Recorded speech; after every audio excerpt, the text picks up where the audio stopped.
หนังเฝ้ามา30 นาทีรอลุ้นพี่น้อง30 นาทีมันเฮามา2 เธอพี่น้องเธอที่2จะได้นะเธอที่2พี่น้องจะได้มาแล้วพี่น้องมาแล้วชุบแรงผู้จนฟอนนะกระโจนเนาะพี่น้องเนาะนี่เนาะเอาทักทายสบายดีพี่น้องทุกคนวันนี้เราสิพามาเสือกับพี่น้องเสือกับนกแน่กับหนูแน่เป็นเราไปติดตามกันพี่น้องเดี๋ยวเราสิพาไปเสือก่อนพี่น้องคือมาชมพู่เนาะสีมันนะพี่น้องคือสีมะชมพู่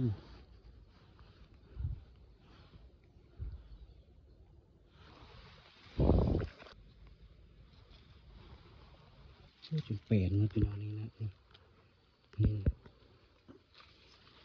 มาอย่างนี้มันสีเสื้ออยู่เงาวันนี้ใช่ไหมมีเสื้ออยู่เงาวันพี่ด่างนึง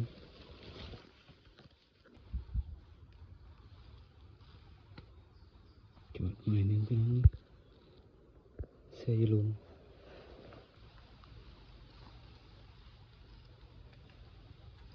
อยู่ก็อย่าแต่มันหลักหลันเลยนี่นะ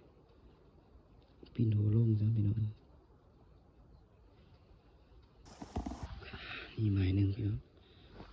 หลังจากค่อยเสื้อเหี่ยวก็เหาะก็เตะเหี่ยวหนูแล้วค่อยก็ไปตัดเอาไม้มาซักเสื้อดินแล้วพี่น้องค่อยสิเสื้อเหี่ยวนกกดเสื้อเหี่ยวนกกดก็มีท่านแล้วซ้ำพี่น้องกระโจนมันออกมาก่อนพี่น้องค่อยก็เลยยืนซึ่งอยู่มีติ่งมีเน่งแล้วนะพี่น้องเพราะว่าย่านกระโจนมันตื่นนะบอลลุ่มลูกศรแดงๆอะไรพี่น้องค่อยว่าเสียเอาอันมากระทุนหรือเอาหนังสติ๊กยิงเลยน้องแต่ค่อยยันมันมีทื่อก็เลยมียิงเพราะมันออกมากินนั่นมาโกอยู่ในกราบค่อยนะแต่ว่ากราบค่อยนะมันมีรันพี่น้องมันมีดีดมันกินมาโกอยู่นั่นนะโจจีเบิร์ดอะไรแต่มันมีดีดค่อยก็เลยยืนซึ่งอยู่มีเตงมีเน่งมีเตงนะพี่น้องพยายามมันตื่นนะค่อยก็เลยยืนท่าเฮ้มันกินมาโกอยู่ในกราบมันเธอมารันแต่มันมีรันอะไรมันก็กราบเข้าไปภูมิไม้พี่น้องหลังจากมันกราบเข้าไปภูมิไม้ค่อยก็เลยตัดสินใจหาเงินมาเทิงพี่น้องเงินมาจอบมันอยู่เทิงนี่แหละเพราะว่าค่อยเสือกลับไปอยู่เทิงหันกับอยู่ลุมเพราะว่ามันกินมาโกยอยู่เทิงเมื่อแหละค่อยเชื่อมันลงไปกินอยู่ลุมมันนะพี่น้องแต่ตอนนี้มันสิกลับมารอบ2พี่น้องที่มันมากลับมาอีกรอบ2นี่มันก็มากินนะมาโกยอยู่ในกราบค่อยอันเก่านะพี่น้องแต่กราบค่อยมันมีรันมีเจ้ามันเป็นเพิ่นมีรันแต่ตอนนี้มันกำลังย่างลงมาลุมเลยพี่น้องมาลงมากินกราบด่างลุมนี่แหละพี่น้องเรียบร้อยบัดนี้นะมีเลยพี่น้องรันแล้วพี่น้องรันแล้วโอ้จบแต่ถึงพี่น้องอยู่บ่กินด่างลุมพี่น้องกินด่างยี่ลุมพี่น้องด่างยี่เทิงกินจนมืดมีรันกับมีรันพี่น้องด่างยี่เทิงนะเดี๋ยวไปเบิ่งก่อนพี่น้องถือบ่มันสิอยู่บ่พี่น้องกับรันเลยนะเป๊กหนึ่งมีเสียงกับรันเลยพี่น้องลุ้นบักโดนพี่น้องมันกินตัวเทิงมันกินกับด่างตัวมัดอยู่เทิงนะกินมีรันพี่น้องมันลงมากินอยู่ตัวล้มพี่น้องกะฮะมันลงมากินอยู่ตัวล้มจังได้รันนะพี่น้องไปลุ้นกันพี่น้องมันสิอยู่บ่พี่น้องได้ยินเสียงกับรันแล้วแป๊กหนึ่งทางล้มเลยมันกินมะกล้วยตัวอยู่เทิงแล้วนะพี่น้องกินจนมืดตัวอยู่เทิงนะพี่น้องมีรันเดี๋ยวตอนนี้เราก็เซอร์อยู่เทิงนี่ไปเบิ่งก่อนพี่น้องรอลุ้นกันซิยูอ่ะพี่น้องหวานอยู่บ่พี่น้องนี่พี่น้องมันมากินตัวนี้นะพี่น้องมีรันพี่น้องโอ้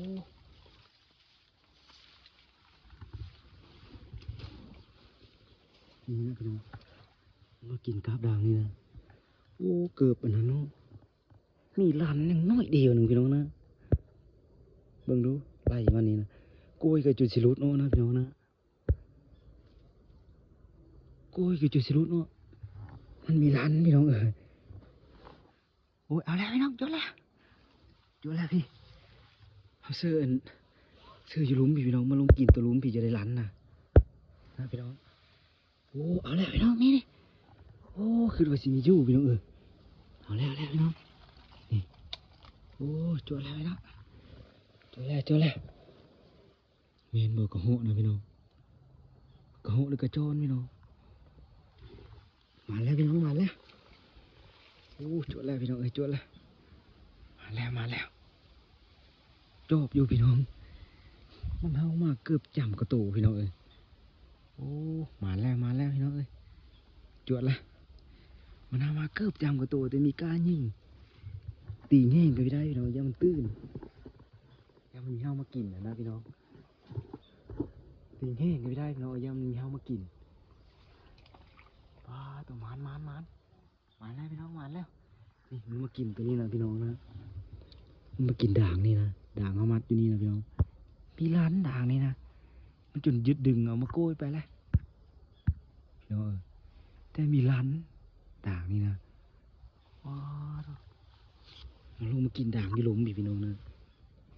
ด่างยี่หลุมเขาพี่เขาเสือยี่หลุมพี่น้องจะได้ร้านเลยพี่น้องโอ้มาแล้วพี่น้องมาแล้วจอดแล้วพี่น้องโอ้มาผลงานของแรงวันนี้พี่น้องมานพี่น้องมานจวดแล้วพี่น้องจวดแล้วมากินด่างนี่แหละพี่น้องร้านด่างนี่นะพี่น้องลุ้น2-3เธอพี่น้องนี่นะมันไต่มานี่ไต่มาหน่อไม้ตัวนี้แหละนี่ไต่มาหน่อไม้ตัวนี้แหละมานี่ขึ้นมานี่พี่น้องมากินตัวนี้มีร้านกินตัวนี้นะลุ้นอยู่มันมากิน2เธอพี่น้องมันมากิน2เธอมีร้านพี่น้องจะทำมันลงมากินตัวล้มพี่น้องมันกินด่างล้มพี่จังในร้านนะพี่น้องคิดว่ามันซีมียู่คิดว่าร้านอะไรคิดว่าซีมียู่นะพี่น้องปัจจุเขาจะดีผู้ดีเซอร์แล้วพี่น้องผู้ดีเซอร์แล้วนั่งเฝ้าประมาณ30 นาทีนี่แหละพี่น้องมันมากินแล้วตัวนึงนะพี่น้องแต่มันมีร้านกินด่างนี่แหละนี่เขายืนอยู่นี่แหละนี่นะยืนให้เซอร์กับนกนะพี่น้องเซอร์กับนกโกดนี่ฮะเขายืนเซอร์กับนกโกดอยู่นี่พี่น้องประมาณ3-4 เมตรนี่แหละพี่น้องเยอะมันกระโดดยิ่งเลยย่ามันมีทื่อก็เลยย่ามันตื้นนะย่ามันตื้นก็เลยยิ่งยืนอยู่นั่นพี่น้องมันแล่นไปแล่นมาแถวนี้แหละเลาะไปเลาะมาแถวนี้แหละพี่น้องมันกินตัวนี้มีร้านโอ้ยอย่างวะตัวแรกวันนี้พี่น้องเอาสีฟ้าคลิปไว้ช่วงนี้พี่น้องฝากกดไลค์กดแชร์กดติดตามด้วยเลยพี่น้องเด้อเดี๋ยวมื้ออื่นเขามาหยามเดี๋ยวเขาสิถ่ายคลิปเบิ่งอีพี่น้องเพราะเขามาเสื้อไว้ตัวแรกวันนี้แหละพอดีเสื้อแล้วพอดีมันเท่ามาพี่น้องเสื้อกลับมีท่านแล้วซะมันเท่ามาก่อนก็เลยนางเฝ้าเอาพี่น้องนางเฝ้าเอาก็ได้ยิบดีเอาสิปิดคลิปไว้ช่วงนี้ได้พี่น้องฝากกดไลค์กดแชร์กดติดตามบ๊ายบายพี่น้อง